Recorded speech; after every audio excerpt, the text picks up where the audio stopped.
Nuclear ഫാമിലിയാണോ joint ഫാമിലിയാണോ നല്ലതെന്ന് ചോദിച്ചാൽ 100% ഞാൻ പറയും ന്യൂക്ലിയർ ഫാമിലിയാണ് നല്ലത്. അതിന്റെ കാരണം ഞാൻ പറയാവേ. ഇന്ന് സച്ചുവിനെ സ്കൂളിലും ഏട്ടനെ ഓഫീസിലും വിട്ടതിന് ശേഷം ഞാൻ പോയി കിടന്നുറങ്ങി. ഏകദേശം ഒരു 8:30 കിടന്നതാണ്. എന്നിട്ട് എഴുന്നേക്കുന്നത് ഒരു 12 o'clock ആകുമ്പോഴാണ്. ഇതൊരു വലിയ സംഭവമൊന്നും ഞാൻ പറയുന്നില്ല. പക്ഷെ അത് അങ്ങനെ ചെയ്യാൻ പറ്റുന്നത് ഞാനും ഏട്ടനും മോനും മാത്രമേ ഉള്ളൂ. നമ്മളെ വീട്ടിൽ ഒരുപാട് ആളുകൾ ഉണ്ടെങ്കിൽ നമുക്ക് ഒരിക്കലും ഒന്ന് കിടക്കണം എന്ന് തോന്നിയാൽ കിടക്കാൻ വേണ്ടിയിട്ട് പറ്റില്ല.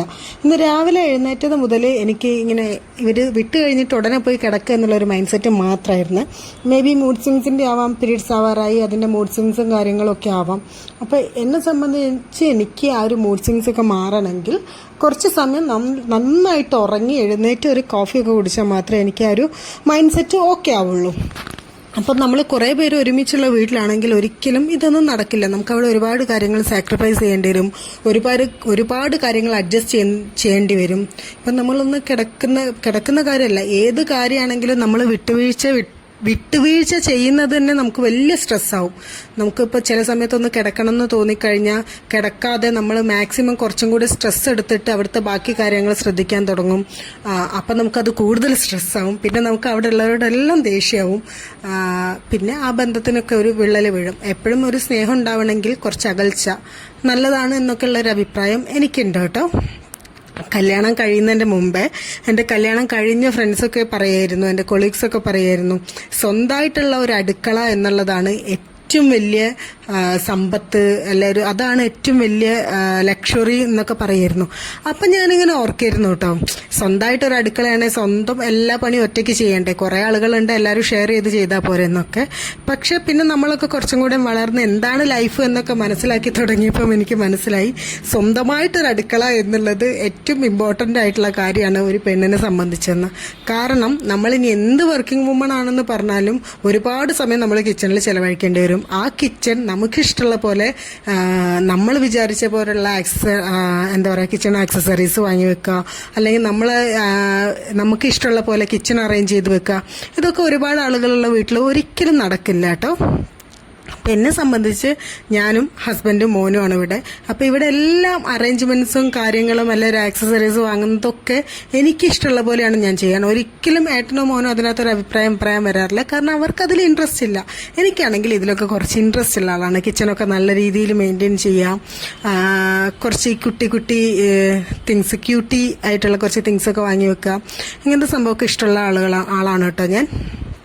അപ്പോൾ ഇതൊക്കെ നോക്കുമ്പോൾ എനിക്ക് എപ്പോഴും തോന്നിയിട്ടുണ്ട്. അതുപോലെ തന്നെ ഞങ്ങളുടെ ഫൈനാൻഷ്യൽ ഫ്രീഡം, അല്ലെങ്കിൽ ഞങ്ങളൊരു ഡിസിഷൻ എടുക്കുന്നതൊക്കെ ഞാനും ഏട്ടൻ തീരുമാനിച്ചാൽ മതി. ഞങ്ങളെ വീടിൻ്റെ കാര്യമാണെങ്കിലും ഞങ്ങളെ ലൈഫിൻ്റെ കാര്യമാണെങ്കിലും. പക്ഷെ നമ്മൾ ഒരുപാട് ആളുകളുള്ള വീട്ടിൽ ഒരിക്കൽ പോലും നമുക്ക് സ്വന്തമായിട്ട് ഒരു കാര്യത്തിലും ഡിസിഷൻ എടുക്കാൻ പറ്റില്ല. അതിലെപ്പോഴാണെങ്കിലും മൂന്നാമതൊരാളുടെ അഭിപ്രായം വരും. അപ്പം ചിലപ്പം ഒരു ഹസ്ബൻഡ് വൈഫ് ആവുന്ന സമയത്ത് ചില വഴക്കുകളൊക്കെ ഉണ്ടാവും, ചില അഭിപ്രായ വ്യത്യാസങ്ങളുണ്ടാവും. അപ്പം ഇതൊക്കെ മൂന്നാമതൊരാൾ ഇടപെടൽ വരുന്ന സമയത്ത് കൂടുതൽ ഇഷ്യൂസ് ഉണ്ടാവുകയേ ചെയ്യുള്ളൂ.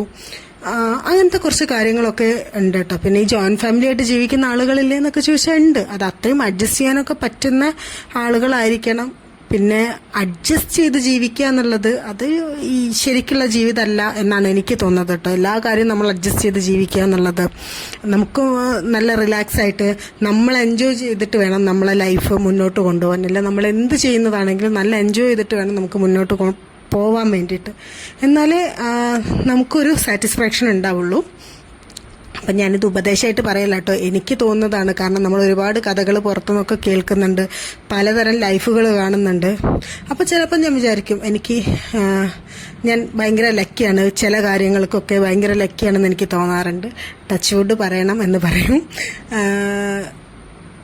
അപ്പം ഞാൻ പറഞ്ഞു വന്നത്, നമ്മളെ ഫിനാൻഷ്യൽ ഫ്രീഡം ആണെങ്കിലും നമ്മുടെ പ്രൈവസി ആണെങ്കിലും ചിലപ്പോൾ ജോയിന്റ് ഫാമിലി ആയിട്ട് താമസിക്കുന്ന വീട്ടിലാണെങ്കിൽ ഒരു ബെഡ്റൂം പോലും ചിലപ്പോൾ നമുക്ക് പേഴ്സണലായിട്ട് നമുക്ക് പ്രൈവറ്റായിട്ട് യൂസ് ചെയ്യാൻ വേണ്ടിയിട്ട് പറ്റില്ല. എല്ലാവരും എല്ലാം ഒരേപോലെ യൂസ് ചെയ്യുന്നതായിരിക്കും ജോയിന്റ് ഫാമിലി എന്ന് പറഞ്ഞു കഴിഞ്ഞാൽ. അല്ലെങ്കിൽ അത്രയും ചിന്തിച്ച് ചെയ്യുന്ന ആളുകളായിരിക്കണം നമ്മളെ കൂടെ ഉള്ളത്. അപ്പം എല്ലാ സ്ഥലത്തും അങ്ങനെ ആയിക്കൊള്ളണമെന്നില്ല. നമ്മൾ വേറൊരു വീട്ടിൽ നിന്ന് വരുമ്പം, നമ്മൾ ജനിച്ച് വളർന്ന വീട്ടിൽ നിന്ന് വേറൊരു വീട്ടിലേക്ക് വരുമ്പം അവിടെ നമുക്ക് കുറച്ച് പ്രൈവസി ആവശ്യമാണ്.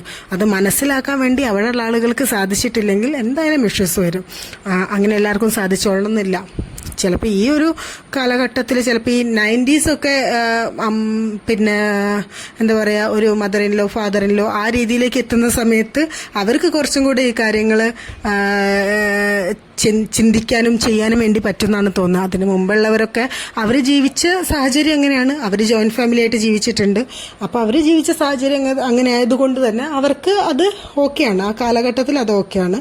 പക്ഷെ ഇപ്പോൾ അങ്ങനെയല്ല, നമ്മളൊക്കെ വളർന്നു വന്ന് ജീവിച്ച സാഹചര്യങ്ങളൊക്കെ വേറെയാണ്. ഒരുപാട് ഡിപ്രഷൻ കാര്യങ്ങളൊക്കെ എല്ലാവർക്കും ഉണ്ട്, സ്ട്രെസ് ഉണ്ട്. അപ്പം ചിലപ്പം ഈ ഡിപ്രഷൻ്റെ ഒന്നും കാര്യം പറഞ്ഞിട്ടുണ്ടെങ്കിൽ മറ്റു പലർക്കും മനസ്സിലാവില്ല. അതിൻ്റെ ഏറ്റവും വലിയ എക്സാമ്പിൾ ഞാനാണ് കേട്ടോ. ഒരു ആഫ്റ്റർ ഡെലിവറി പോസ്റ്റ്പാർട്ടം ഡിപ്രഷൻ വന്നിട്ട് അത് ഡിപ്രഷൻ ആണെന്ന് എനിക്ക് തന്നെ മനസ്സിലായില്ല. ഒരു 2 ഇയേഴ്സിനൊക്കെ ശേഷമാണ് ഞാൻ ആ ഡിപ്രഷൻ എന്നുള്ള സ്റ്റേജിൽ കൂടിയാണ് കടന്നു പോയത്. അതുകൊണ്ടാണ് എൻ്റെ ലൈഫിൽ ഇതൊക്കെ സംഭവിച്ചത്. അത് വരാനുള്ള റീസൺ ഒരു ഹോർമോണൽ ഇംബാലൻസ് മാത്രമല്ല കേട്ടോ എനിക്കുണ്ടായിരുന്നത്, അല്ലാത്ത പുറത്തുനിന്നുള്ള കുറച്ച് ഇഷ്യൂസും കൂടെ വന്നതുകൊണ്ടാണ് ആ ഒരു ഡിപ്രഷൻ എന്നുള്ള സ്റ്റേജിലേക്ക് ഞാൻ പോയത്. ഇനിയിപ്പോൾ ഡിപ്രഷൻ എന്നൊക്കെ പറഞ്ഞിട്ടിട്ടുണ്ടെങ്കിൽ ഇതിനെപ്പറ്റി ഒരു അറിവില്ലാത്ത ആളുകൾ പറയും, മിഥുവിൻ്റെ ഒക്കെ പ്രാന്തയിനു എന്ന് പറയും. ആക്ച്വലി ഡിപ്രഷൻ എന്ന് പറയുന്നത് ഇപ്പോഴും പ്രാന്താണെന്ന് വിചാരിക്കുന്ന ഒരു സമൂഹം നമുക്ക് ചുറ്റുമുണ്ട്. അപ്പം ഞാൻ പറഞ്ഞു വന്നത്, ഇതൊന്നും ഉണ്ടാവാതിരിക്കണമെങ്കിൽ എപ്പോഴും ഓരോ ഫാമിലിയും സെപ്പറേറ്റ് ആയിട്ട് ജീവിക്കുന്നതിനെയാണ് ഏറ്റവും നല്ലത് എന്നുള്ളൊരു അഭിപ്രായം എനിക്കുണ്ട് കേട്ടോ. കാരണം നമ്മൾ കുട്ടികളെ വളർത്തുന്ന രീതി പോലെ ആയിരിക്കില്ല മുമ്പ് നമ്മളെ എന്താ പറയുക ഇൻലോസ് അല്ലെ നമ്മളെ ഗ്രാൻഡ് പാരൻസ് ഒന്നും കുട്ടികളെ വളർത്തിയിട്ടുണ്ടാവില്ല. നമുക്ക് കൂടുതൽ കുട്ടികളെ ടേക്ക് കെയർ ചെയ്യാൻ വേണ്ടിയിട്ട് പറ്റും. അങ്ങനത്തെ കുറേ ഗുണങ്ങൾ ന്യൂക്ലിയർ ഫാമിലിക്ക് ഉണ്ട് കേട്ടോ. ജോയിന്റ് ഫാമിലിക്കും ഒരുപാട് ഗുണങ്ങളും കാര്യങ്ങളും ഉണ്ടെങ്കിലും എൻ്റെ ഒരു അഭിപ്രായത്തിൽ 90% നമുക്ക് ഏറ്റവും നല്ലത് ന്യൂക്ലിയർ ഫാമിലി ആയിട്ട് താമസിക്കുകയാണ്. കാരണം നമ്മളിപ്പോൾ കുട്ടികളെ ആണെങ്കിൽ കുട്ടികളെ കേസിന് എടുത്തു കഴിഞ്ഞിട്ടുണ്ട്, കുട്ടികളെ